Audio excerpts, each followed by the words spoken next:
రోమపత్రికలో పౌలు గారు అంటాడు, వినండి వినండి, శరీరానుసారమైన మనస్సు మరణం, ఆత్మానుసారమైన మనస్సు జీవము సమాధానం కలుగు చేస్తుంది అని రాసింది.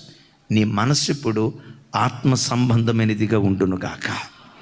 ఏంటి ఆత్మ సంబంధమైన మనస్సు? ఒక్కసారి ఈ మాట ఆలోచించండి. ఆత్మ సంబంధమైన మనస్సు కలిగిన స్త్రీ ఎప్పుడు ఏమనుకుంటుందో తెలుసా? నా ప్రభు నేను ఎట్లా సంతోషపెట్టాలి, నా ప్రభు నేను ఎట్లా ఆనందపరచాలి. 2024 అంతా సజీవునిగా కాపాడి నూతన సంవత్సరాన్ని దయాకిరీటంగా దేవుడు అనుగ్రహించాడే. లోకంలో గత ఏడాది ఎంతోమంది అరణ్యంలో ఆకులు రాలిపోయినట్లుగా రాలిపోయారే. ఈ నూతన సంవత్సరంలో ప్రభు నన్ను ప్రవేశింపచేశాడే. నన్ను బ్రతికించిన నా దేవుణ్ణి ఎలా సంతోషపెట్టాలి?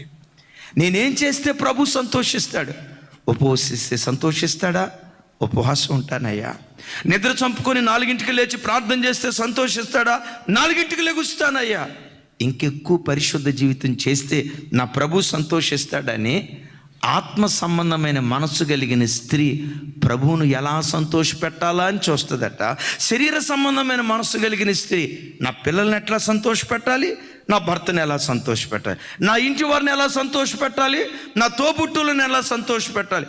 వాళ్ళను దుఃఖ పెట్టాలని కాదు, వాళ్ళందరికంటే ప్రభువును సంతోషపరిచే వ్యక్తులుగా మనం బ్రతుకుదుముగాక. దేవుని ఆనందపరిచే వ్యక్తులుగా బ్రతుకుదుముగాక. దేవుని దయ కిరీటం నీ మీద పని చేయటం ప్రారంభిస్తే, మరలా చెప్తున్నా, కూర్చున్నా లేచిన నా ప్రభువును నేను ఎలా సంతోషపెట్టాలి, ఆ ఆశే నీ అంతరంగాన్ని భక్షిస్తుంది. దైవికమైన దాహాన్ని పుట్టించే దయ, ఆయన కిరీటం మన మీద ఉంది.